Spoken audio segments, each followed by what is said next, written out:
Hello dear friends, कैसे हैं आप लोग। उम्मीद करते हैं कि आप लोग ठीक होंगे और स्वस्थ होंगे। तो आज के इस क्लास में हम लोग कवर करने जा रहे हैं 2024 का मॉडल पेपर जो बोर्ड के द्वारा जारी किया जाता है।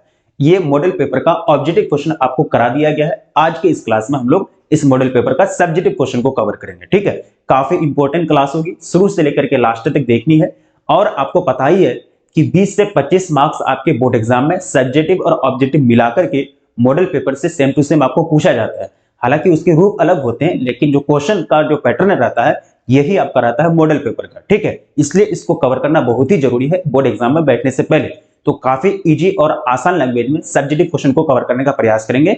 वीडियो को देख लीजिएगा, ऑब्जेक्टिव वाला वो हम पहले ही करा चुके हैं। ठीक है, तो सब्जेक्टिव क्वेश्चन की अगर बात करें, है ना, सब्जेक्टिव क्वेश्चन काफी इजी और आसान पूछे गए, बिल्कुल आसान लैंग्वेज में हम लोग समझने का प्रयास करेंगे। देखिएगा, सबसे पहला क्वेश्चन क्या पूछा गया है कि मानवतावाद क्या है, अपकर्ष और प्रतिकर्ष कारक में अंतर कीजिए, उत्पादक जनसंख्या क्या है, सामूहिक कृषि क्या है ना। टोटल नंबर ऑफ क्वेश्चन की अगर बात करें, शॉर्ट में 26 आपको पूछा गया और लॉन्ग में जो है आपका 26 आपको पूछा गया है, शॉर्ट में 20 पूछा गया। चलिए ठीक है, तो ये क्वेश्चन को हम टाइप कर लिए पीडीएफ में, वो आपके डायरेक्ट यहाँ, इसको दोबारा देखने की जरूरत नहीं पड़ेगी। ठीक है, तो सबसे पहला क्वेश्चन आपके स्क्रीन पर कि मानवतावाद यानी ह्यूमनिज्म क्या होती है।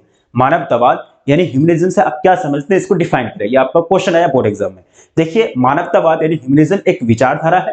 ये क्या है? एक विचारधारा है जो आदमी के जीवन को अच्छाई की ओर लेके जाता है। उसी विचारधारा को क्या कहते हैं? मानवतावाद। और ये मानवतावाद जो विचारधारा है, ये दर्शन शास्त्र का सबसे बड़ा टॉपिक है अभी, है ना। मानवतावाद इस चीज पर जोर देती है कि मानव का कल्याण ज्यादा से ज्यादा हो, मानव की अच्छाई की ओर, गुण का मतलब ज्यादा से ज्यादा संवर्धन हो, आदमी का विकास, मानव का विकास ज्यादा से ज्यादा हो, इसी पर जोर देने का काम करती है। ठीक है, तो ह्यूमनिज्म को मानववाद या फिर मनुष्यवाद भी कहा जाता है। इसको मानववाद या फिर मनुष्यवाद भी कहा जाता है। दर्शन शास्त्र में यानी फिलोसफी में उस विचारधारा को मानवतावाद कहते हैं जो मनुष्य के मूल्यों और उनसे संबंधित समस्याओं पर ध्यान देती है। यानी मनुष्य के जो वैल्यू है, मनुष्य का जो एग्जिस्टेंस है जीवन का, उस पर ध्यान देने का काम करता है। और साथ ही साथ मनुष्य के साथ जो भी प्रॉब्लम आती है, जो भी समस्याएं आती है, उस पर भी ध्यान देने का काम करता है मानवतावाद।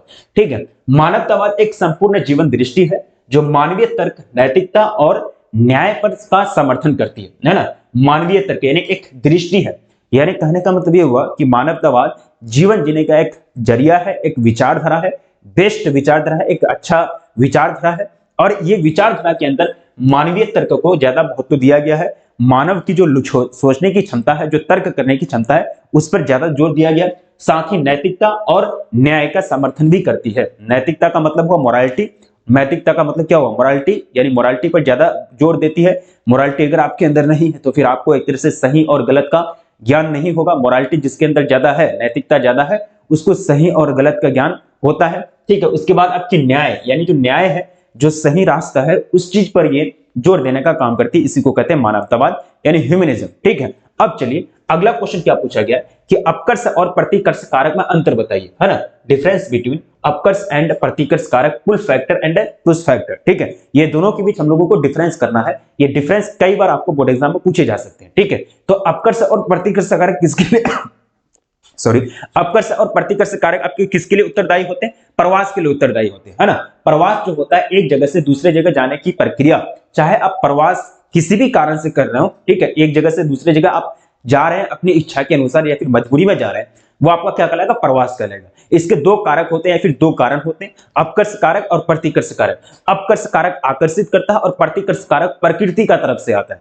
ठीक है, तो यहां अगर अंतर देखेंगे तो प्रतिकर्ष कारक प्रकृति की ओर से आता है और वही अपकर्ष कारक जनसंख्या को अपनी ओर आकर्षित करता है। क्या करता है? अपनी ओर आकर्षित करता है। ठीक है, अब देखिए अगला अगर बात करें तो अगला अंतर हम ये देख सकते हैं कि प्रतिकर्ष कारक प्रवास के लिए उत्तरदायी होते हैं। इसके अंतर्गत भूखमरी, आपदा, बाढ़, सुनामी आदि आते हैं। वहीं अगर अपकर्ष कारक की अगर बात करें तो इसके प्रति लोग अपनी इच्छा के अनुसार, है ना, अपनी इच्छा के अनुसार, इसमें जबरदस्ती नहीं की जाती, इसमें कोई मजबूरी नहीं होता। लोग इसमें जो है अपनी इच्छा के अनुसार जो है अपने इच्छा के अनुसार प्रवास करते हैं और इसके अंतर्गत बेहतर रोजगार, अच्छी शिक्षा, उच्च वेतन, ये सब चीज आ जाएंगे। ठीक है, तो अपकर्ष कारक और प्रतिकर्ष कारक में इतना अंतर आप लोगों को लिख देना है अगर ये क्वेश्चन आपके बोर्ड एग्जाम में आएंगे। ठीक है, काफी सिंपल क्वेश्चन आपके बोर्ड एग्जाम में पूछे जाएंगे इसी प्रकार से जिस तरह से आपका मॉडल सेट में क्वेश्चन आया हुआ है।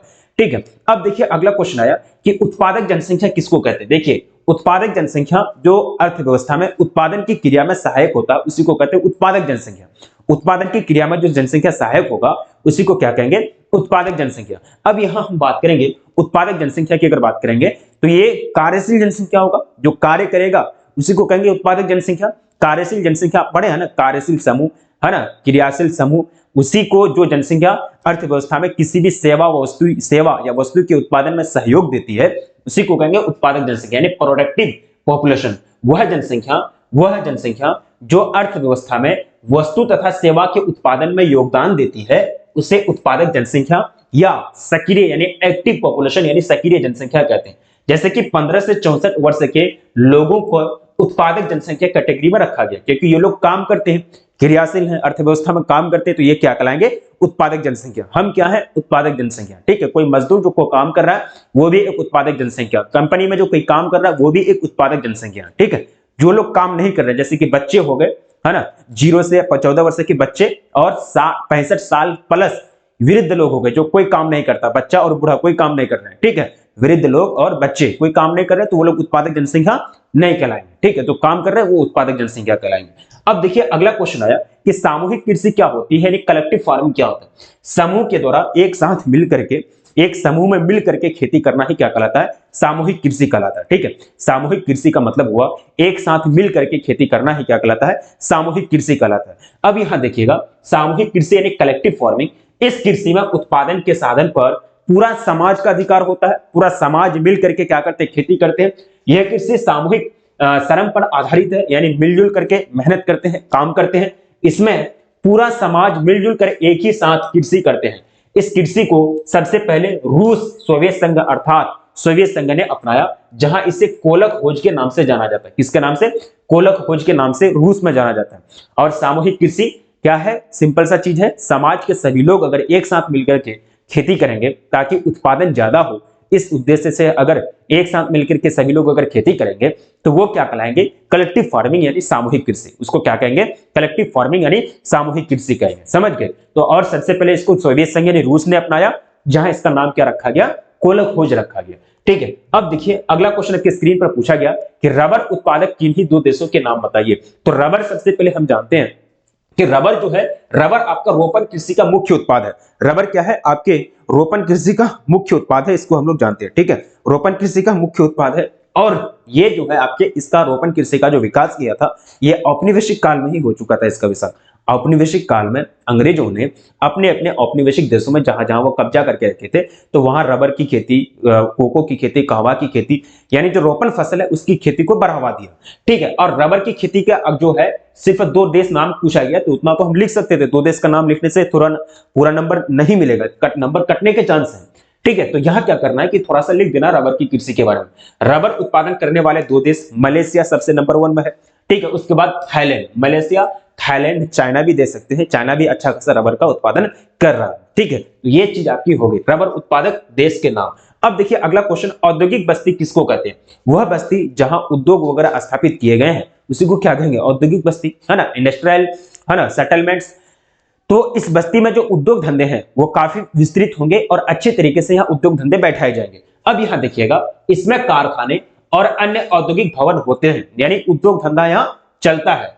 और अक्सर लोगों के आवास का कोई प्रबंधन नहीं होता, मतलब लोगों का रहने का कोई जल्दी व्यवस्था यहाँ नहीं होती है। यानी यहाँ काम करने वाले कर्मी यानी जो काम करने वाले लोग होते हैं, मजदूर लोग होते हैं, अलग आवासीय क्षेत्रों से यहाँ काम करने के लिए आते हैं। ठीक है, तो औद्योगिक बस्ती में रहने के लिए कोई घर नहीं, सिर्फ उद्योग और फैक्ट्री वगैरह लगे रहते हैं, तो उसको क्या कहेंगे, औद्योगिक बस्ती। औद्योगिक बस्ती, उसको क्या कहा जाएगा, औद्योगिक बस्ती। ठीक है, अब देखिए अगला क्वेश्चन आया, काफी सिंपल है क्योंकि शॉर्ट क्वेश्चन का आंसर ही शॉर्ट में देना आपको। आधारभूत उद्योग किसको कहते हैं, बेसिक इंडस्ट्री, वह उद्योग जो किसी दूसरे उद्योग के लिए कच्चा माल तैयार करता है या फिर उत्पाद जिसका उत्पाद किसी अन्य उद्योग में कच्चे माल के रूप में किया जाता है उसी को कहेंगे आधारभूत उद्योग। ठीक है, आधारभूत उद्योग आपके अंदर आ जाएंगे।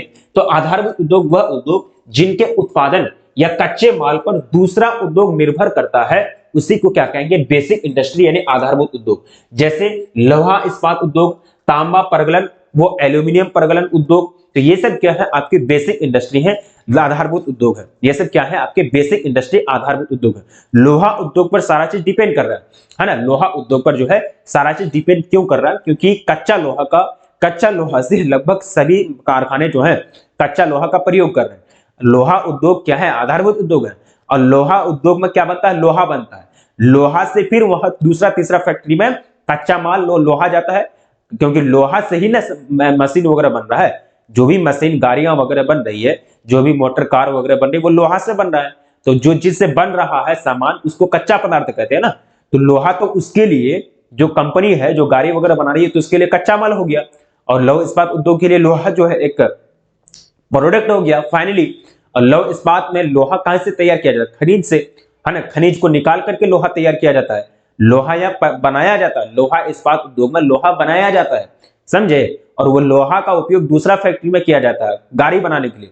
तो गाड़ी बनाने के लिए जो सामान का उपयोग किया जाता है, या फिर जो चीज बनाने के लिए जिस सामान का उपयोग किया जाता है, तो वो कच्चा माल कहलाएगा ना।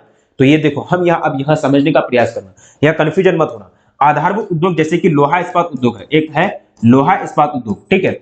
एक क्या है, लोहा इस्पात उद्योग, है ना। और एक है आपका कंपनी जो गाड़ी बनाती है। एक क्या है, कंपनी है, ठीक है। एक कंपनी है जो गाड़ी बनाती है।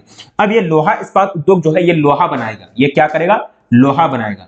ये क्या बनाएगा, ये गाड़ी बनाएगा, ठीक है। ये गाड़ी बनाएगा, ठीक है। अब लोहा इस्पात उद्योग ये लोहा बनाएगा। तो लोहा बनाने के लिए इसको क्या चाहिए, इसको चाहिए खनिज, लौह खनिज, है ना। तो लौह खनिज चाहिए इसको, लोहा बनाने के लिए लौह खनिज चाहिए, ठीक है। लौह खनिज चाहिए प्लस मैग्नीज चाहिए, क्योंकि मैग्नीज को लोहा में मिलाया जाता है, तब लोहा जो है बिल्कुल एकदम क्लियर बनता है, कच्चा लोहा नहीं बनता। तो लोहा इस्पात उद्योग को लोहा बनाने के लिए क्या चाहिए, लौह खनिज। तो इसका लोहा इस्पात उद्योग का कच्चा माल क्या हो गया, लौह खनिज या मैग्नीज। लोहा इस्पात उद्योग का लोहा तैयार करता है, ये लोहा बनाता है। तो ये जो है लोहा इस्पात उद्योग, इसका कच्चा माल आपका लौह खनिज हो गया। हाँ, फिर उसके बाद कंपनी जो है, कंपनी जो गाड़ी बनाएगी, तो ये किससे गाड़ी बनाएगी, तो लोहा से बनाएगी, है ना। ये जो बनाएगी तो लोहा से बनाएगी। तो ये लोहा कहां से लिया, ये लोहा जो लिया ये कंपनी, लोहा ये लौह इस्पात उद्योग से लिया, क्योंकि यही लोहा बना रहा है। लोहा कौन बना रहा है, यही बना रहा है, ठीक है। तो ये जो कंपनी लेगा लोहा कहां से लेगा, इससे लेगा। तो ये लोहा यहां चल जाएगा, ठीक है। लोहा जब यहां चल जाएगा, तब ये लोहा से ये क्या बनाएगा, गाड़ी बनाएगा। तो अब देखिए, इसके लिए ये गाड़ी बनाया, तो ये कंपनी के लिए कच्चा माल कौन होगा, अब ये कंपनी के लिए कच्चा माल ये लोहा हो गया, ठीक है। कंपनी के लिए कच्चा माल लोहा हो गया। और ये जो है लौह इस्पात उद्योग के लिए कच्चा माल लौह खनिज या मैग्नीज हो गया। समझ गए, यहां अंतर समझना है। तो ये वही ना कह रहे हैं कि आधारभूत उद्योग, ये क्या है, आधारभूत उद्योग है। तो आधारभूत उद्योग दूसरे उद्योग के लिए कच्चा माल तैयार करता है। वह उद्योग जो दूसरे उत्पादन या कच्चे माल पर, वह उद्योग जिनके उत्पाद, है ना, ये उत्पाद ही है ना, जो बनता है सामान वो प्रोडक्ट कहलाता है। जिनके उत्पाद या कच्चे माल पर दूसरे उद्योग निर्भर करते हैं, यानी कंपनी इसी पर निर्भर करता है, लोहा यही दे रहा है तो इसी पर निर्भर करेगा ना। लोहा कहां से लाएगा गाड़ी बनाने के लिए, इसी पर निर्भर करता है, उसी को क्या कहते हैं, आधारभूत उद्योग। जैसे कि लोहा इस्पात उद्योग, तांबा प्रबलन उद्योग। तो ये समझ गए, अंतर इसमें नहीं है ना। अब ये अगर आएगा बोर्ड एग्जाम में तो आराम से लिख सकते हो। अब देखो, तृतीय क्रियाकलाप के दो उदाहरण बताइए। हम लोग जानते हैं कि उत्पादन और विनिमय जो हो आपका तृतीय क्रियाकलाप है, टर्सरी एक्टिविटी है। उत्पादन और विनिमय आपकी क्या है, तृतीय क्रियाकलाप है ना। तो तृतीय क्रियाकलाप है, तो ये आपके उत्पादन में किसी भी वस्तु या सेवा का उत्पादन आ जाएगा, और विनिमय में परिवहन, संचार और व्यापार आ जाएंगे, ठीक है। यहां देखिए, दो तृतीय क्रियाकलाप की अगर बात करें तो संचार आपका क्या है और परिवहन क्या है। संचार और परिवहन बेस्ट एग्जांपल है ये आपके तृतीय क्रियाकलाप यानी टर्सरी एक्टिविटी है, ठीक है। ये किसी भी वस्तु या सेवा का उत्पादन किया जाता है और विनिमय किया जाता है, तो वो आपके टर्सरी एक्टिविटी है। तो संचार और परिवहन दो एग्जांपल पूछा था, दोनों एग्जांपल मैंने दे दिया, ठीक है। अब देखिए अगला क्वेश्चन, बाह्य सर्वतीकरण क्या है ना। बाह्य सर्वतीकरण की अगर बात करें तो कंपनी के कामगारों यानी जो मजदूर हैं, उसके अलावा बाहर के किसी व्यक्ति, समूह या कंपनी से काम करवाना बाह्य सर्वतीकरण कहलाता है। प्रारंभ में इसे बाह्य काम यानी आउटवर्क कहते हैं। जब यहाँ की कंपनी, है ना, जब कोई विदेश की कंपनी यहाँ आकर के यहाँ के लोगों से काम करवाएगा, यहाँ के लोगों को रोजगार देगा, तो ये प्रक्रिया क्या कहलाएगा, बाह्य सर्वतीकरण।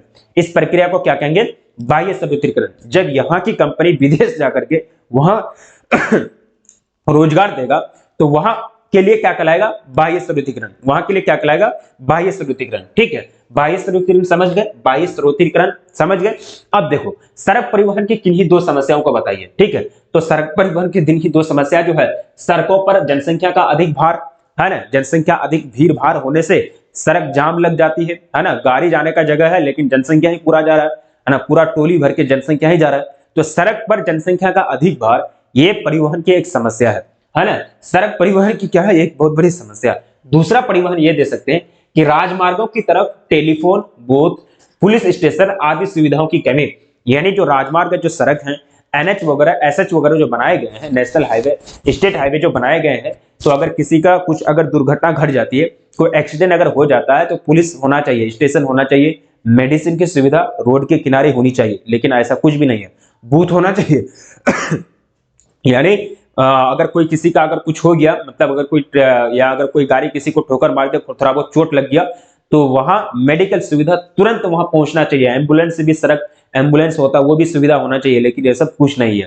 ठीक है, तो ये क्या है, ये एक सड़क परिवहन है। ठीक है, सड़क परिवहन की बहुत बड़ी समस्या है, जनसंख्या का अधिक भार पड़ रहा है। ठीक है, और साथ ही साथ राजमार्ग सड़क में जो सुविधा देनी चाहिए सरकार को, एम्बुलेंस की सुविधा, साथ ही बूथ स्टेशन की सुविधा, पुलिस स्टेशन की सुविधा और मेडिसिन की सुविधा, ये सारी चीजें नहीं दे रही है। ठीक है, तो ये जो है क्या है, सड़क परिवहन की बहुत बड़ी समस्या। दो पूछा गया था, दोनों को आप लोगों ने लिख दिया। अब देखिए मानव विकास के संकेतक बताइए। मानव विकास का मतलब क्या होता है, मानव विकास का मतलब होता है ह्यूमन डेवलपमेंट। मतलब क्या होता है कि आदमी विकास कर रहा है ना, आदमी अगर विकास कर रहा है, ठीक है, तो आदमी का जिंदगी लाइफ जीवन अच्छाई की ओर बढ़ना क्या कहलाता है, मानव विकास कहलाता है। या फिर मानव में गुणात्मक परिवर्तन को ही क्या बोलते हैं, मानव विकास बोलते हैं। मानव में गुणात्मक परिवर्तन को ही क्या बोला जाता है, मानव विकास यानी ह्यूमन डेवलपमेंट बोला जाता है। ठीक है, तो इसका संकेत कैसे मिलेगा, अगर जीवन प्रत्याशा अगर ऊंचा है तो ये कह लेंगे कि हाँ मानव विकास हो रही है, मानव में गुणात्मक परिवर्तन हो रही है। ठीक है, शिक्षा अगर बेटर मिलेगा, शिक्षा का स्तर अगर अच्छा है, तो हम कहेंगे कि हाँ मानव का विकास हो रहा है। प्रति व्यक्ति आय अगर बढ़ रही है, तब भी वहां जाना जाएगा कि हाँ मानव विकास हो रहा है। ठीक है, सकल राष्ट्रीय आय आदि में सकारात्मक परिवर्तन मानव विकास के क्या है, संकेतक हैं। ये सब क्या है, मानव विकास के जो है संकेतक है। समझ गए, कोई दिक्कत तो नहीं हो रही है। अब चलो आगे की अगर बात करें, ये सब जो है आपके काफी इंपॉर्टेंट है। अब देखिए प्रकीर्ण और सघन बस्तियों के बीच अंतर बताइए। प्रकीर्ण बस्ती का मतलब हुआ, प्रकीर्ण बस्ती का मतलब हुआ विरल जनसंख्या वाला बस्ती, जहां जनसंख्या घनत्व तो कम है। ठीक है, तो जनसंख्या घनत्व तो कम कहां होगा, जहां घर जो है दूर दूर बनाए जाते हैं। ठीक है, जहां घरों की संख्या बहुत कम होती है, तो ऐसा क्षेत्र जहां घरों की संख्या बहुत कम होगी, तो ऐसे क्षेत्र जैसे कि पहाड़ी इलाका हो गया, ठीक है, ढाल वाला इलाका हो गया, या फिर एक तरह से जंगली इलाका हो गया, तो ऐसे क्षेत्र में जो है घर सघन नहीं होते, जनसंख्या डेंसिटी हाई नहीं होती है, और घरों की संख्या जो है बहुत ही कम होती है। ठीक है, तो उस बस्ती को क्या कहेंगे, उस प्रकार की बस्ती को कहेंगे प्रकीर्ण बस्ती। अब फिर दिया गया है सघन बस्ती। सघन का मतलब क्या होता है, डेंस ज्यादा, जहां घरों की संख्या सबसे ज्यादा होगा, पॉपुलेशन डेंसिटी काफी ज्यादा होगी, लोग ज्यादा होंगे, तो उस प्रकार की बस्ती को कहेंगे सघन बस्ती। उस प्रकार की बस्ती को क्या कहा जाएगा, सघन बस्ती। अब देखिए इसी को कहेंगे गुच्छित बस्ती। सघन बस्ती को भी क्या कहा जाता है, गुच्छित बस्ती, और प्रकीर्ण बस्ती को ही कहा जाता है सनहद बस्ती। ठीक है, यानी सॉरी गुच्छित बस्ती। ठीक है, सनहद, गुच्छित या फिर सघन, सनहद बोले, गुच्छित बोले या सघन बोले, तीनों का मतलब सेम ही होता है, जनसंख्या डेंस हाई। ठीक है, बस्तियां वे हैं जिनमें मकान एक दूर दूर समीप बनाए जाते हैं, और मकान एक दूसरे के समीप बनाए जाते हैं, तथा यहाँ रहने वाले समुदाय मिलकर रहते हैं, तथा उनके व्यवसाय भी समान होते हैं। तो इस प्रकार की बस्तियां नदी या घाटियों के उपजाऊ मैदानों में विकसित होती है। यानी देखो यह नाम अलग अलग है, देख करके मत घबराना। सघन बस्ती बोले या फिर गुच्छित बस्ती बोले या फिर सनहद बस्ती बोले, तीनों का मतलब एक ही हुआ कि जनसंख्या डेंसिटी हाई होगा और घरों की संख्या ज्यादा होगी, घर एक दूसरे के समीप होंगे। ठीक है, तो उस प्रकार की बस्ती को सनहद, गुच्छित या सघन बस्ती बोलते हैं। ठीक है, तो ये जो है इस प्रकार की बस्तियां नदी घाटी के बगल में बनेगा, क्योंकि नदी घाटी जो है वह उपजाऊ होते हैं, वहां के मैदान उपजाऊ होते हैं, वहां फसल ज्यादा उपजाया जा सकता है, घाटी को उपजाऊ मैदान में विकसित होते हैं। इसके विपरीत की अगर बात करें तो बिखरी एकांकी या प्रकीर्ण बस्तियों में मकान दूर दूर होते हैं। ठीक है, जहां जनसंख्या डेंस काफी कम होती है, खेतों द्वारा एक दूसरे से अलग होते हैं मकान, जंगली क्षेत्रों यानी वन क्षेत्र और पहाड़ी ढालों पर इस प्रकार की बस्तियां विकसित की जाती है। यानी आपकी प्रकीर्ण बस्ती, इसको क्या कहेंगे, प्रकीर्ण बस्ती को क्या कह सकते हैं, इसको कह सकते हैं प्रकीर्ण बस्ती को आप क्या कह सकते हैं कि विरल जनसंख्या वाला क्षेत्र, यानी कम जनसंख्या वाला क्षेत्र, यानी एक घर यहां तो दो घर वहां, दो घर यहां तो तीसरा घर चौथा घर बहुत दूर, ठीक है। तो इस प्रकार की जो बस्ती बनेगी तो उसको कहेंगे क्या, उसको कहेंगे प्रकीर्ण बस्ती, ठीक है, समझ गए। इसमें अगर अंतर पूछेगा तो आप लिख सकते हो, बिल्कुल आप लोग लिख सकते हो। अब देखिए व्यापारिक नगर किसको कहेंगे, वैसा नगर जिसका विकास व्यापार की दृष्टि से हुआ है उसको कहेंगे व्यापारिक नगर, है ना। वैसा नगर जिसका विकास व्यापार के महत्व से हुआ है उसी को क्या कहेंगे, व्यापारिक नगर। ध्यान से देखना, व्यापारिक नगर व्यापार और वाणिज्य में विशिष्टता प्राप्त नगर इस कोटि में आते हैं, जैसे कि कोलकाता, सहारनपुर, उसके बाद सतना, उसके बाद आपका रोटरडम, ठीक है। रोटरडम आपके व्यापारिक नगर है, ठीक है। जैसे कि जिस देखो नगर का विकास जिस कार्य से हुआ है उसी कार्य के आधार पर उसका नाम रख दिया जाता है। व्यापार तो वहां भी चलता है दिल्ली में, दिल्ली को फिर क्यों प्रशासनिक नगर कहते हैं, उसको व्यापारिक नगर उसको भी तो करना चाहिए, नहीं। जो काम मेन होता है शहर में, जिस काम के लिए फेमस होता है शहर मेन काम के लिए, तो उस नाम से उनका, उस काम के नाम पर उनका शहर का नाम रखा जाता है, ठीक है। हालांकि व्यापार भी होता है, कपड़े के भी दो लगे हुए, कंपनियां भी लगी हुई, तो औद्योगिक नगर क्यों कहेंगे उसको, क्यों नहीं कहेंगे। परिवहन नगर भी तो कर सकते हैं क्योंकि रेलवे स्टेशन वगैरह बहुत ज्यादा है, हवाई अड्डे भी हैं, तो परिवहन नगर भी कर सकते हैं, नहीं। लेकिन जो इंपोर्टेंट वर्क होगा, जिस काम के लिए वो फेमस है, उसी काम के आधार पर उसका नाम रखा जाता है, ठीक है। तो ये जो है जिस नगर में व्यापार का विकास हुआ है, जिस नगर का विकास व्यापार के कारण हुआ है, तो उसको कहेंगे व्यापारिक नगर, जैसे कि आपका एग्जाम्पल के तौर पर दिया गया, ठीक है। अब देखिए अगला आया बंजर भूमि से आप क्या क्या समझते हैं। बंजर भूमि वैसी भूमि जिसकी मिट्टी की उर्वरक क्षमता छीन हो गई है, जिसकी मिट्टी की उर्वरक क्षमता खत्म हो गई है, जिस पर खेती नहीं किया जा सकता है, तो उसको कहेंगे बंजर भूमि, ठीक है। ये आपके सिंपल सा पूछे गए, ये तो आप बचपन में भी जानते हैं, ठीक है, कि बंजर भूमि क्या होता है, ठीक है। यानी बंजर भूमि से अर्थ ऐसी भूमि जिस पर किसी भी तरह की खेती होना संभव नहीं है यानी असंभव है, तो ये क्या कहलाएंगे, बंजर भूमि कहलाएंगे। भारत के दो चाय उत्पादक करने वाले राज्य के नाम बताइए। तो चाय क्या है, चाय आपका रोपण फसल है, चाय जो है आपका रोपण फसल है, इसकी खेती पहाड़ी ढालों पर की जाती है ना, इसकी खेती पहाड़ी ढालों पर की जाती है, और इसका विकास सबसे ज्यादा कहां हुआ है, ब्रह्मपुत्र घाटी में। ब्रह्मपुत्र घाटी कहां है, असम में, ठीक है। तो असम सबसे पहला लिखेंगे कि असम जो है चाय उत्पादन में भारत में पहला राज्य असम हो जाएगा, और दूसरा आपका ये आपके पश्चिम बंगाल। रैंक की बात नहीं कर रहे, दो राज्य का नाम पूछा गया, दो राज्य का नाम लिख दिए, असम और पश्चिम बंगाल चाय उत्पादन में काफी अग्रणी राज्य हैं। असम और पश्चिम बंगाल चाय उत्पादन में जो है काफी अग्रणी राज्य हैं, ठीक है। अब देखिए अगला जो आया, पूर्वी भारत के किन्हीं दो, पूर्वी भारत की दो नदी बेसिनों का उल्लेख करें। पूर्वी भारत की दो नदी बेसिन, नदी क्षेत्र का नाम आपको पूछा गया। बेसिन किसको कहते हैं, देखो बेसिन ऐसा क्षेत्र जिससे नदी बहती है ना, उसको कहते हैं बेसिन। जिस क्षेत्र से नदी बहकर जाती है उसी को क्या कहते हैं, बेसिन, ठीक है। तो स्वर्ण रेखा नदी और महानदी, ये आपकी पूर्वी भारत की दो नदी बेसिन है, तो इसको आप लोग याद रखेंगे, ठीक है। अब देखिए जल संभर प्रबंधन क्या होता है। जल संभर प्रबंधन का मतलब हुआ, जल संभर प्रबंधन का मतलब हुआ जल की रक्षा, जल की सुरक्षा और जल की गुणवत्ता बनाए रखने की जो सिस्टम है, जो प्रबंधन है, उसी को कहते हैं जल संभर प्रबंधन, उसी को क्या कहेंगे, जल संभर प्रबंधन। ध्यान से देखो, जल संभर प्रबंधन पानी की उपलब्धता को बढ़ाता है, भूमिगत जल के जल स्तर को नीचा जाने से रोकते हैं, यानी जो ग्राउंड लेवल का जो वाटर है, वो ग्राउंड लेवल नीचे चले जा रहा है पानी का, उसको नीचे जाने से रोकने का काम करता है जल संभर प्रबंधन, ठीक है। फ्लोराइड, नाइट्रेट और संदूषकों या फिर प्रदूषकों को कम करके अवमिश्रण भूमिगत जल की गुणवत्ता बढ़ाता है। भूमिगत जल की गुणवत्ता को क्या करता है, इंक्रीज करता है। मृदा अपरदन और बाढ़ को रोकता है, मृदा अपरदन और बाढ़ को क्या करते हैं, रोकते हैं, उसको कम करने का प्रयास करते हैं। तो ये क्या है, आपके जल सांभर प्रबंधन है, ये क्या है, आपके जल सांभर प्रबंधन है, ठीक है। अब चलिए अगला की अगर बात करें तो बायोगैस क्या है ना। बायोगैस की अगर बात करें तो ये क्या है, ध्यान से देखो, ये गैसों का मिश्रण है, ये जो है गैसों का मिश्रण है, जिसमें मुख्य रूप से methane, carbon dioxide, hydrogen, sulphide, ये सब क्या होते हैं, सम्मिलित होते हैं, ये सब जो है सम्मिलित होते हैं, जो कृषि अपशिष्ट, खाद्य, नगर पालिका ठोस अपशिष्ट, पौधों की सामग्री, वाहित मल, जैव अपशिष्ट आदि का अपघटन कर तैयार किया जाता है। जैसे कि अगर आप सब्जी वगैरह प्रयोग करते हैं, उससे जो भी अपशिष्ट बनेगा, कृषि क्षेत्र में जो भी अपशिष्ट बनते हैं, ठीक है, उसके बाद जो भी आप घर में मतलब जो भी चीज बायोगैस वगैरह, ठीक है, जो जानवरों के जो भी अपशिष्ट होते हैं उससे जो आप एक तरह से एनर्जी तैयार करते हैं, जो गैस बनाते हैं, वही आपका क्या कहलाता है, बायोगैस है। ठीक है, उसी को कहते हैं बायोगैस। ठीक है, तो बायोगैस जो है इसमें क्या क्या पाए जाएंगे, मीथेन इसमें मेन होगा, CO2 होगा, हाइड्रोजन होगा, सल्फाइड होगा, और जो कृषि अपशिष्ट, कृषि पदार्थ से बहुत सारे अपशिष्ट बनते हैं, उससे भी आपका गैस तैयार होता है, उसको भी बायोगैस कहेंगे।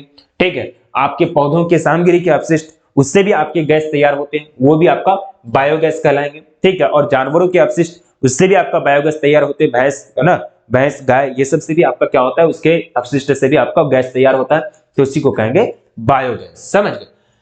अब चलो अगला जो है, भारत के 2 परमाणु ऊर्जा उत्पादक राज्यों के नाम बताइए। ठीक है, तो हम जानते हैं परमाणु ऊर्जा के बारे में एक लाइन लिखो। परमाणु ऊर्जा वैसी ऊर्जा है जो नाभिकीय विखंडन के उपरांत प्राप्त होने वाली ऊर्जा है। ठीक है, और परमाणु ऊर्जा रेडियो एक्टिव, रेडियो सक्रिय पदार्थ से प्राप्त किया जाता है। परमाणु ऊर्जा आपके रेडियो सक्रिय पदार्थ से प्राप्त की जाती है। रेडियो सक्रिय पदार्थ कौन सा है ना, यानी सक्रिय पदार्थ, रेडियो सक्रिय पदार्थ आपका यूरेनियम हो जाएगा, थोरियम, यूरेनियम आदि से प्राप्त किए जाते हैं। भारत के 2 परमाणु ऊर्जा उत्पादक राज्यों के नाम, महाराष्ट्र हो जाएगा, महाराष्ट्र में क्या है, तारापुर नाभिकीय ऊर्जा केंद्र है। उसके बाद उत्तर प्रदेश हो जाएगा, उत्तर प्रदेश में नहीं नहीं नहीं, यहां गलत किया गया। ठीक है, ये जो होगा यह नरोरा होगा। ठीक है, नरोरा कैंगा कर्नाटक में, उत्तर प्रदेश में नरोरा नाभिकीय ऊर्जा केंद्र। ठीक है, तो ये जो है आपकी कंप्लीट है। दो सिर्फ पूछा गया था, 2 परमाणु ऊर्जा उत्पादक राज्य के नाम बताइए, तो हम ये देख करके महाराष्ट्र और उत्तर प्रदेश देख करके सॉरी दे करके हम निकल सकते थे, लेकिन हमने यहाँ क्या किया, परमाणु ऊर्जा के बारे में थोड़ा सा लिखा, किससे परमाणु ऊर्जा प्राप्त होती है, और 2 राज्य का नाम मैंने लिखा, और कहां का उसका परमाणु ऊर्जा स्टेशन है वो भी मैंने लिख दिया। ठीक है, तो अब 1 नंबर भी नहीं छटेगा, 1 नंबर भी नहीं छटने का चांस है। ठीक है, अब देखिए सतत पोषणीय विकास से आप क्या समझते हैं। सतत पोषणीय विकास ऐसा विकास जो वर्तमान के संसाधनों का प्रयोग करता है और साथ ही संसाधन को संरक्षित रखने का भी प्रयास करते हैं, और पर्यावरण में प्रदूषण ना फैले इस बात का भी ध्यान रखा जाता है, उसको कहेंगे सतत पोषणीय विकास। सतत पोषणीय विकास ऐसा विकास है जो भावी पीढ़ी को ध्यान में रखते हुए संसाधनों का उपयोग कराती है, और साथ ही जो संसाधन वगैरह हैं उसमें किफायती तौर पर उसका इस्तेमाल किया जाता है, उसका प्रयोग किया जाता है, और साथ ही अपना विकास किया जाता है, और समाज, पर्यावरण में किसी भी प्रकार के प्रदूषण नहीं फैलने दिया जाता है, तो उसको कहेंगे सतत पोषणीय विकास। और सतत पोषणीय के विकास जो अवधारणा है ये तभी आई, इसको तभी अपनाने की जरूरत पड़ी जब लगने लगा कि पृथ्वी पर वायुमंडल पर काफी ज्यादा वायु प्रदूषण फैल रहा है प्रदूषण वगैरह काफी ज्यादा फैल रहा है। ठीक है, तब वहां जो है सतत पोषणीय विकास को अपनाने की बारी आई। ठीक है, अब देखिएगा सतत पोषणीय विकास यानी सस्टेनेबल डेवलपमेंट, एक ऐसा विकास जिसमें भविष्य में आने वाली पीढ़ियों की आवश्यकता पूर्ति को प्रभावित किए बिना वर्तमान पीढ़ी द्वारा अपनी आवश्यकता की पूर्ति करना। इस संकल्पना का विकास 1960 के दशक के अंत में पश्चिमी देशों में पर्यावरण जागरूकता की सामान्य पहल के कारण हुआ। यानी पश्चिमी देश ही है जो पर्यावरण को प्रदूषित करने में सबसे बड़ा रोल है, पश्चिमी देश का ही पर्यावरण को प्रदूषित करने में सबसे बड़ा रोल है।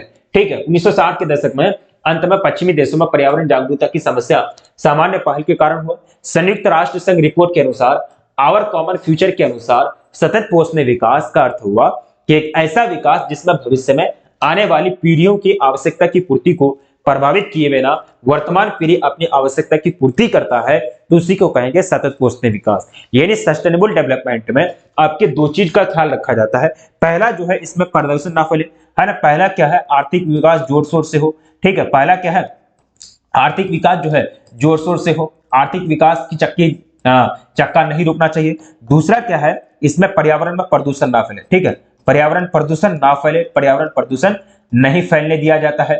ठीक है, ये 2 चीज पर लगाया गया, ये 2 चीज काफी इंपॉर्टेंट है ना, आर्थिक विकास और पर्यावरणीय प्रदूषण ना फैले, ये दोनों चीज पर काफी ज्यादा मेजर तरीके से ध्यान दिया जाता है सतत पोषणीय विकास में। ठीक है, तो ये आपके सस्टेनेबल डेवलपमेंट है। अब देखो अगला जो क्वेश्चन है आपका लॉन्ग टाइप क्वेश्चन है। तो सबसे पहला क्वेश्चन ये पूछा गया लॉन्ग टाइप में कि भारतीय कृषि की समस्याओं का उल्लेख करें, है ना, ये क्वेश्चन काफी फेमस है, भारतीय कृषि की समस्या का उल्लेख करें, ये तो हम पढ़ाए भी थे आपको, है ना। तो ये जो है भारतीय कृषि की क्या क्या समस्या है, तो निम्न उत्पादकता, अगर आप कंपेयर कीजिएगा चाइना से, तो चाइना के 1 हेक्टेयर जमीन में जितना चावल का उत्पादन होता है उतना हमारे यहाँ 2 हेक्टेयर जमीन में भी सडन से नहीं हो पाता है। ठीक है, तो ये क्या है, निम्न उत्पादकता है, इसको क्या कहेंगे, लो प्रोडक्टिविटी, यानी निम्न उत्पादकता। अंतरराष्ट्रीय स्तर की अपेक्षा भारत फसलों की उत्पादकता कम है। यानी अंतरराष्ट्रीय लेवल पर जब हम चाइना से कंपेयर करने लगते हैं, बांग्लादेश से कंपेयर करने लगते हैं, श्रीलंका से कंपेयर करने लगते हैं, तो हमको कहीं ना कहीं पता चलता है कि हमारी की जो उत्पादकता क्षमता है प्रति हेक्टेयर वो क्या है, कम है। अब चलिए दूसरा क्या समस्या है कि भारतीय किसान जो है उनके पास हमेशा आर्थिक दबाव रहता है। भारतीय किसान हमेशा आर्थिक दबाव से जूझ रहे होते हैं, ठीक है, जिसके कारण उनको मानसून पर डिपेंड रहना पड़ता है सिंचाई के लिए, और मानसून जो है रेगुलर नहीं होता है, कभी हुआ कभी नहीं हुआ, तो इससे क्या होता है फसल का उत्पादन सही से नहीं होता। तो अनियमित मानसून पर निर्भरता ये जो है एक बहुत बड़ी समस्या है। भारत में कृषि क्षेत्र का केवल 1/3 भाग सिंचित है। शेष कृषि क्षेत्र में फसलों का उत्पादन प्रत्यक्ष रूप से वर्षा पर निर्भर है। वर्षा में अनियमितता के कारण कभी बाढ़ तो कभी सूखा की स्थिति बनी रहती है। जैसे कि उत्तर बिहार का बात लीजिए, काफी ज्यादा बाढ़ है। साउथ बिहार का यानी दक्षिण बिहार का बात लीजिए, हमेशा एकदम सूखा ही सूखा रहता है। तो ये क्या है, एक तरह से बहुत बड़ा प्रॉब्लम है। आगे लिखेंगे भूमि सुधारों में कमी, है ना। भूमि के असमान वितरण के कारण भारतीय किसान लंबे से शोषित है ना। इसका जमीन उसके पास, इसका जमीन उसके पास, जो किसान है वो शोषित है बेचारा, ठीक है, उनको सही से जमीन नहीं मिल पाया, उसका हक नहीं मिल पाया, ठीक है। तो ये इन पर सुधार लाना अभी भी बाकी है, ठीक है। उसके बाद वित्तीय संसाधनों की बाध्यता तथा ऋणग्रस्तता। वित्तीय संसाधन मतलब पैसा, पैसा की कमी होती है कृषि क्षेत्र में। जो भी किसान अभी कौन है, किसान के पास पैसा की कमी रहती है, हमेशा ऋण में यानी लोन में डूबे रहते हैं, हमेशा जो है ऋण में डूबे रहते हैं, जिसके कारण अभी जो है वो क्या करते हैं, कभी कभी आत्महत्या भी कर लेते हैं जब फसल का उत्पादन सही से नहीं हो पाता है, ठीक है। ऐसी हालत होती है। ध्यान से देखो, कह रहा है कि आधुनिक कृषि लागत अधिक लेकिन उत्पादन कम हो रहे हैं, जिस कारण किसान कर्ज में डूब रहे हैं और ऋणग्रस्तता के कारण आसन किसान की जो है आत्महत्या कर रहे हैं, ठीक है। ये बहुत बड़ी समस्या है, हमारे देश में हो रही है, हमको नहीं पता चल रहा, वो अलग सी बात है, क्योंकि मीडिया उसको दिखाती नहीं है। अब देखिए वाणिज्यीकरण का अभाव। वाणिज्यीकरण का अभाव का मतलब हुआ पैसे की कमी, है ना। पैसे की कमी, अधिकतर किसान के पास अधिक कृषि योग्य भूमि नहीं होने के कारण वे अपने पारिवारिक जरूरत से ज्यादा फसल नहीं उगा पाते, है ना। वाणिज्यीकरण का अभाव, पैसे की कमी के कारण उसके पास जमीन भी नहीं है। साइडेंट के पास, किसानों के पास जो है जमीन भी नहीं है, जितना जमीन होना चाहिए खेती करने के लिए उतना नहीं है। तो वाणिज्यीकरण का क्या है, बहुत बड़ा अभाव है, ठीक है। ये क्या है, वाणिज्यीकरण का अभाव है। छोटे खेत और विखंडित जोत, यानी छोटा छोटा प्लॉट है और छोटा छोटा प्लॉट में खेती सही से नहीं किया जा सकता, ठीक है। तो ये बहुत प्रॉब्लम है ना। भारत में छोटे किसानों की संख्या अधिक है। 60% से ज्यादा किसानों के पास 1 हेक्टेयर से छोटे भूजोत हैं, है ना। और लगभग 40% किसानों की जोतों के आकार जो है 0.5 हेक्टेयर से भी कम है, ठीक है। तो मतलब सब कोई गरीब ही है, ठीक है। ज्यादा जमीन नहीं है, ज्यादा जमीन होगा तब ना ज्यादा खेती होगा। कृषि योग्य भूमि के निम्नीकरण, इतना ज्यादा सिंचाई किया जा रहा है, इतना ज्यादा उर्वरक का प्रयोग किया जा रहा है कि मिट्टी की जो गुणवत्ता है वो बिल्कुल धराम से नीचे गिर गया, ठीक है। और वहां जो है कृषि सड़क से हो नहीं पा रहा, ठीक है। तो कृषि योग्य भूमि का निम्नीकरण, अधिक सिंचाई तथा कीटनाशक रसायनों के उपयोग से मिट्टी की जो उर्वरक क्षमता है वो खत्म हो रही है ना। मिट्टी जो है अब बंजर बनने जा रहा है, ठीक है। अब बंजर जैसा मिट्टी बन रहा है, ठीक है, यानी बंजर टाइप का मिट्टी निकल रहा है। तो ये जो है भारतीय किसान के साथ यानी भारतीय कृषि के साथ ये सब समस्या है। अगर आपको भारतीय कृषि की समस्या पूछा जाए तो निम्न उत्पादकता, अनियमित मानसून पर निर्भरता, भूमि सुधारों में कमी, वित्तीय संसाधनों की बाध्यता और ऋणग्रस्तता, वाणिज्यीकरण का अभाव, छोटे खेत और विखंडित जोत, कृषि योग्य भूमि का निम्नीकरण, ये सब जो है आपको लिख देना है, ठीक है। अब देखो उद्योगों की अवस्थिति को प्रभावित करने वाले कारक। कोई भी उद्योग, कोई भी फैक्ट्री, ये भी हम कराए हैं, बताओ ये नहीं कराए हैं तो बताइए, ठीक है, ये भी हम कराए हैं। उद्योग जो बैठाएंगे, कोई भी फैक्ट्री, कोई भी उद्योग जब बैठाया जाता है तो उस पर कौन कौन से कारक निर्णय लेते हैं, कौन कौन से कारक उद्योग की अवस्थिति को, फैक्टर को, यानी उद्योग की अवस्थिति को प्रभावित करता है, कौन कौन से फैक्टर है, कौन कौन से चीजें, उसको आपको डिवाइड करना है, ठीक है। अब देखिए उद्योग जो है इसको जब भी स्थापित किया जाएगा तो कच्चा माल उसको क्या करेगा, प्रभावित करेगा। ये बहुत बड़ा कारक है कच्चा माल। जहां कच्चा माल सस्ता मिलेगा वहां जो है उद्योग बैठाए जाएंगे, ठीक है। जहां कच्चा माल सस्ता मिलेगा वही उद्योग बैठाए जाएंगे। बाजार, बाजार के बगल में ही उद्योग बैठाए जाएंगे, क्योंकि जो सामान बनेगा उसको यातायात की सुविधा भी मिलनी चाहिए, है ना। यातायात की सुविधा, ताकि बाजार बगल में होगा तो जल्दी उसको लॉन्च करके वहीं बेच दिया जाएगा। तो बाजार भी बगल में होना चाहिए, लेबर सस्ता मिलना चाहिए काम करने के लिए, ठीक है। ये भी जो है उद्योग को स्थापित करने का सबसे बड़ा रोल निभाता है। ऊर्जा के स्रोत होना चाहिए, यानी जो आप उद्योग में किसी भी वस्तु या सेवा का जब उत्पादन करेंगे तो ऊर्जा चाहिए, एनर्जी चाहिए। तो ये जो है ऊर्जा के स्रोत की भी मतलब वहां मतलब ऊर्जा के स्रोत भी चाहिए। परिवहन और संचार ये भी चाहिए, है ना। परिवहन अगर नहीं मिलेगा तो सामान को एक दूसरी जगह, एक जगह से दूसरी जगह लेके जाने में काफी ज्यादा दिक्कत होगी, है ना। प्रबंधन यानी मैनेजमेंट सही से होना चाहिए, पर्यावरण यानी इन्वायरमेंट भी सही से मिलनी चाहिए, सरकारी नीति यानी गवर्नमेंट पॉलिसी ये सब भी जो है सही से होनी चाहिए। तो ये सब जो है उद्योग की स्थानीयकरण को यानी उद्योग को एक जगह स्थापित होने के लिए कौन कौन से कारक पर ध्यान देना पड़ेगा, कौन कौन से कारक उसकी स्थिति को उसकी अवस्थिति को प्रभावित करेंगे, तो ये सब कारक हो जाएंगे जो उद्योगों की अवस्थिति को प्रभावित करेंगे। ठीक है, अब चलिए नेक्स्ट क्वेश्चन आपकी स्क्रीन पर, समुद्री व्यापार मार्गों को प्रभावित करने वाले कारकों का वर्णन करें। ठीक है, देखो ये शॉर्ट है लेकिन इसको आपको डिवाइड करके लिखना है, इसको आपको लॉन्ग टाइप करके लिखना है। देखो समुद्री व्यापार मार्ग में बहुत सारी चीज आते हैं, कभी तूफान से लड़ना पड़ता है, कभी जल की जो तरंग है वो काफी ज्यादा, वेव की तरंग काफी ज्यादा होती है, कभी समुद्री डाकुओं का सामना करना पड़ता है। तो ये जो है समुद्री व्यापार में बहुत बड़े ऐसे चीज है, फैक्टर है जो उसको रोल को निभाता है, उसके व्यापार को प्रभावित करता है। हम लिखेंगे कि समुद्री व्यापार विभिन्न कारकों से प्रभावित होता है, इनमें जो वैश्विक उत्पादन है ये भी जो है समुद्री व्यापारिक मार्गों को प्रभावित करता है ना। व्यापारिक मार्ग यानी रास्ता, समुद्री व्यापार यानी व्यापारिक मार्ग यानी जहाज जो जाता है, पानी जहाज जिस मार्ग पर जाता है उस मार्ग को प्रभावित करने वाले कारक कौन कौन से, उसी आपको पूछा गया। ठीक है, तो ये जो है वैश्विक उत्पादन, अब मान चलो वैश्विक उत्पादन सबसे ज्यादा यूरोप में हो रहा है, तो अफ्रीका में लोग क्या करने के लिए जाएंगे, जहाज लेने के लिए, है ना। तो जहाज का मार्ग किधर हो गया, यूरोप का तरफ चल जाएगा, जहाज का मार्ग किधर, यूरोप का तरफ चल जाएगा। ठीक है, वही अगर बात करें अफ्रीका में नहीं हो रहा कुछ, तो वहां कोई जहाज का रूट भी नहीं है, कोई मार्ग भी नहीं है व्यापारिक मार्ग। ठीक है, कोई व्यापारिक समुद्री व्यापारिक मार्ग भी नहीं है। ठीक है, तो ये जो है वैश्विक उत्पादन पर डिपेंड करता है कि कहां ज्यादा वस्तु का उत्पादन हो रहा है, सेवा का उत्पादन हो रहा है, वहां लोग जाते हैं और उसी तरह से मार्ग उसी तरफ बनाया जाता है। ठीक है, उसके बाद है अंतरराष्ट्रीय व्यापार, जिस महादेश से ज्यादा अंतरराष्ट्रीय व्यापार किया जाएगा उसी महादेश की तरफ समुद्री व्यापारिक मार्गों का रुख होता है, समुद्री व्यापारिक मार्ग सबसे ज्यादा उसी महादेश की तरफ बनाया जाता है। ठीक है, उसके बाद है राजनीतिक स्थितियां, अगर पॉलिसी अगर बीच सही है, राजनेताओं के बीच संबंध सही है, मतलब देशों के बीच जो संबंध है, फॉरेन पॉलिसी है वो अगर सही है तो फिर वहां व्यापार होगा। जैसे कि मालदीव के साथ अभी हम लोग का टेंशन चल रहा है। ठीक है, तो मालदीव जाने के लिए हम लोग को समुद्र से जाना पड़ता है, अब वहां से कोई व्यापार भी नहीं होगा। ठीक है, बहुत कम होंगे, तो अब मालदीव जाने का कोई रास्ता क्या करने के लिए, कोई रास्ता अब कंप्लीट रहा ही नहीं, उसका रास्ता का जो समुद्री रास्ता है समुद्री व्यापारिक मार्ग है, तो अब उसका महत्व तो घट गया। अरे भारत से मालदीव जाने के लिए जो व्यापार होता था समुद्री व्यापार, तो अब उसका महत्व तो घट जाएगा ना, जब व्यापार होगा ही नहीं। क्योंकि व्यापार क्यों नहीं होगा, क्योंकि यहाँ राजनीतिक स्थितियां गड़बड़ा गई, है ना। राजनीतिक स्थितियां क्या हो गई, गड़बड़ा गई। दोनों देश के बीच जो संबंध है, जो राजनीतिक संबंध है वो क्या हो गए, मतलब उसमें खट्टा मीठा हो गया, दोनों देश लगभग रिलेशन जो है वो बिगड़ गए लगभग, एक तरह से समझ रहे हो कि इसमें थोड़ा सा मतलब ऐसा चीज आ गया जो नहीं होना चाहिए। ठीक है, तो यहाँ जो है अब राजनीतिक अस्थिरता के कारण क्या होगा कि दोनों देशों के बीच व्यापार कम होगा, तो उससे समुद्री व्यापारिक मार्ग जो है प्रभावित होंगे, उसमें जो ट्रैफिक होगा वो अब कम हो जाएगा, जाम कम लगेगा। ठीक है, वित्तीय रुझान, है ना, वित्तीय रुझान, पैसा जिससे ज्यादा मिलेगा, जिस व्यापार से पैसा ज्यादा मिलेगा, मान चलो हम मालदीव से सामान लेके आ रहे हैं, या फिर हम ऑस्ट्रेलिया से या फिर यूरोप से सामान लेके आ रहे हैं, अगर हमको यूरोप में सस्ता मिलेगा, वित्तीय पैसा कम लगेगा, तो वहां से ना लेके आएंगे। तो अब वहां जाने के लिए अब कौन सा मार्ग का यूज हो रहा है, समुद्री मार्ग का। ठीक है, तो यूरोप और इंडिया वाला समुद्री मार्ग का यूज हो रहा है, तो ये भी जो है समुद्री व्यापारिक मार्गों को प्रभावित करता है। तकनीकी विकास और कानूनी शामिल है। समुद्री परिवहन अंतरराष्ट्रीय व्यापार और वैश्विक अर्थव्यवस्था की रीढ़ है।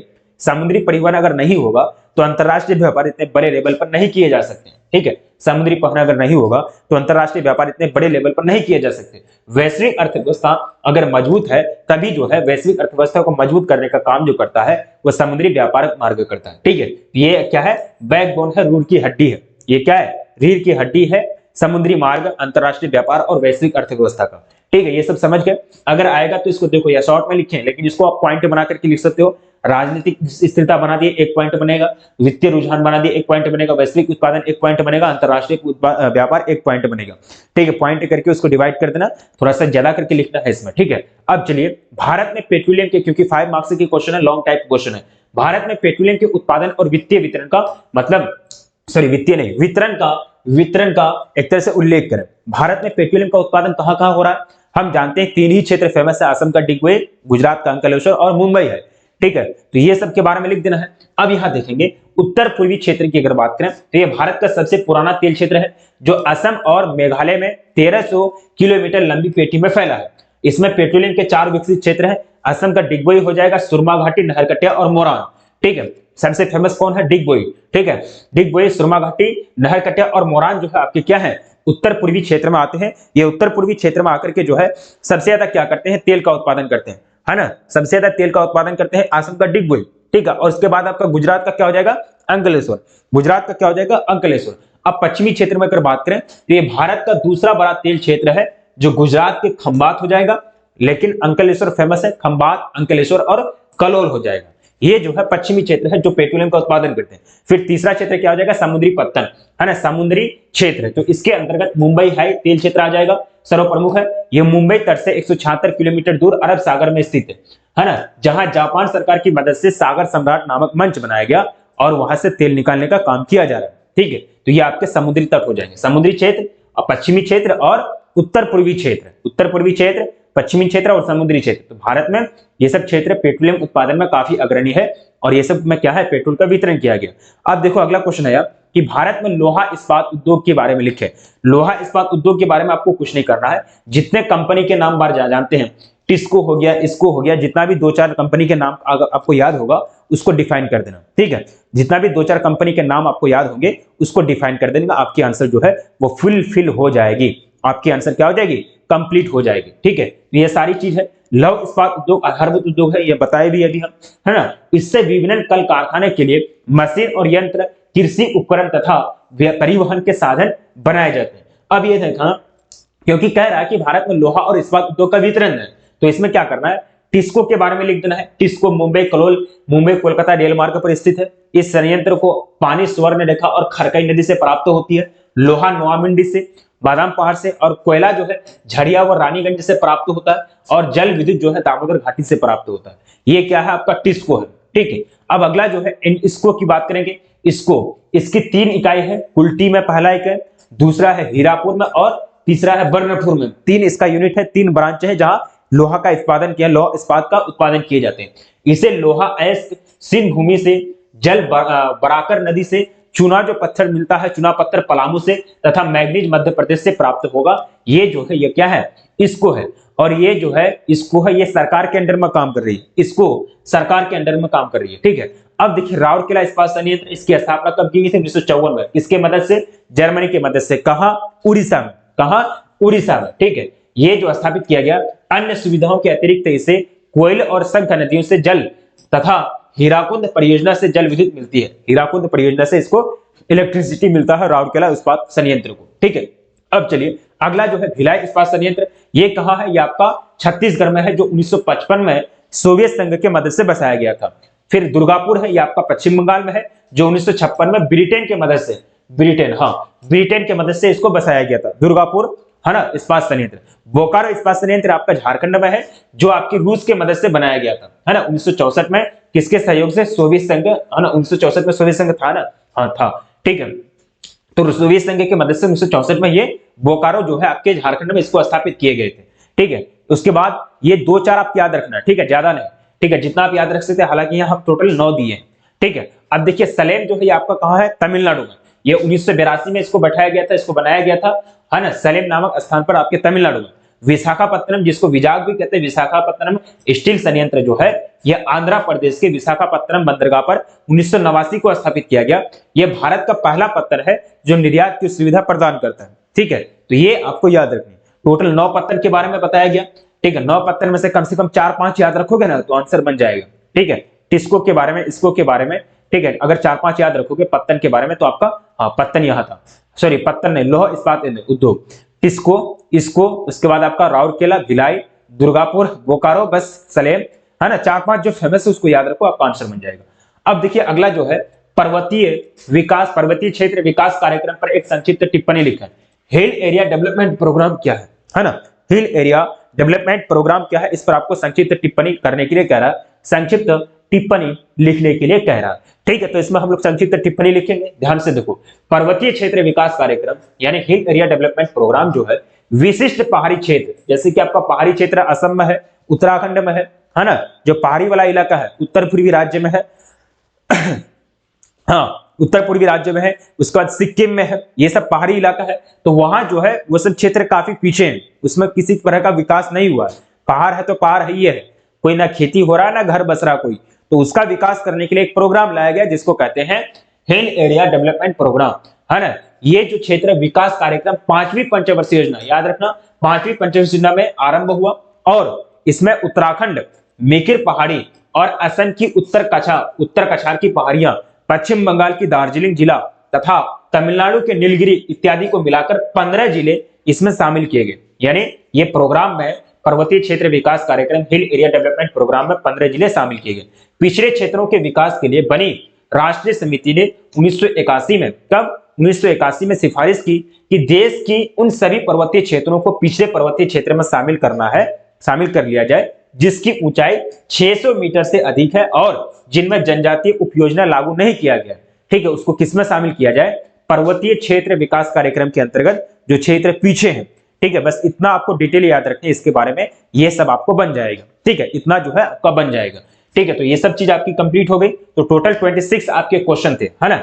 सब्जेक्टिव ऑब्जेक्टिव आपका शॉर्ट लॉन्ग मिलाकर के 26 ऑब्जेक्टिव क्वेश्चन थे, सब्जेक्टिव थे। सारा चीज आपका कवर कर लिया गया, समझ में आ गया किस तरह से आंसर देनी है बोर्ड एग्जाम में, किस तरह से कॉपी साफ लिखनी है, हेड राइटिंग जो हेडिंग बनेगा वो किस प्रकार से बनेगा वो आप समझ गए। ये सारी चीजें आपकी हो गई। ठीक है, ये सारी चीजें जो है आपकी कंप्लीट कर दी गई। बहुत अच्छा लगा, आप लोग शुरू से लेकर लास्ट तक बने रहे। और एक लास्ट विनती आप लोगों से मैं यही करना चाहूंगा कि आप लोग जो है ना अपने जूनियर को, ठीक है, अपने जूनियर को जो इस बार 12th में जाने वाले हैं, इस बार जो 11th के जो बच्चे हैं, इस बार जो 12th में जाएंगे, है ना, तो उनको थोड़ा सा बताइएगा, अपने छोटे भाई बहन जो भी हैं उनको इन्फॉर्मेशन देनी है कि आपकी तैयारी यहाँ हो रही है। उनको अच्छा लगेंगे, अगर उनको अच्छा लगेगा, उनको समझ में आएगा मेरा पढ़ाया हुआ, तो बहुत वो हमसे जुड़ जाएंगे। लेकिन एक बार उनको शेयर जरूर करना, उनको इन्फॉर्म जरूर करना कि हाँ हम लोग यहाँ से पढ़े हैं, आप लोग भी वहां से पढ़ सकते हैं। प्लीज आप लोग निकल रहे हैं, कुछ दिन के आप लोग मेहमान है, बहुत दुख हो रहा है इस बात को सोचकर भी, है ना। कोई दिक्कत नहीं, चलिए फिर बात होगी आप लोगों से। और इसी तरह पहले एग्जाम दे दीजिए, एग्जाम देने के बाद फिर आप लोगों से एक तरह से हम लोग भी फ्री हो जाएंगे, कॉल वगैरह करेंगे तो आप लोगों का कॉल भी अटेंड किया जाएगा। ठीक है, डोंट वरी, अच्छा से पढ़िए। ठीक है, तो आपकी कंप्लीट हो गई, है ना। 26 आपका क्वेश्चन था, सारा चीज हो गया। कोई दिक्कत होगा तो कमेंट कर सकते हैं, कमेंट आपका ओपन है। ठीक है, यहाँ देख लीजिए इसको, ये आपका था, हाँ 25-26 तक ही था ना, 26 तक ही आपका था टोटल। ठीक है, नेक्स्ट क्लास में आप लोगों से फिर मिलते हैं, तब तक के लिए जय हिंद, जय भारत।